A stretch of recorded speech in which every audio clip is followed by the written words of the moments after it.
আসসালামু আলাইকুম বন্ধুরা, আশা করছি আল্লাহর অশেষ রহমতে সকলেই ভালো আছে। আজকে আমি আপনাদের সাথে শেয়ার করব কাঁচকলা দিয়ে মসুর ডালের চপ। কাঁচকলা নিয়েছি, মসুর ডাল। এখন এই মসুর ডালটি পানি ছাড়া পেস্ট করে নিব, আর কলাগুলো সেদ্ধ করে নিতে হবে। কিছুটা পানি, হলুদ গুঁড়া, কাঁচকলাগুলো সেদ্ধর জন্য দিয়ে দিচ্ছি। কলাগুলো ছিলে নিচ্ছি, ডালের সাথে কলাগুলো ভালো করে এভাবে চটকিয়ে নিচ্ছি।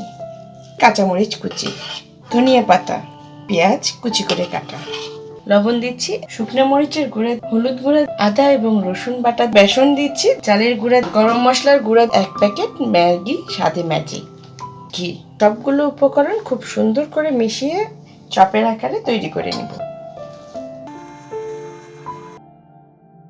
গোল গোল করে সবগুলো চপ তৈরি করে নিচ্ছি। সয়াবিন তেল দিয়েছি।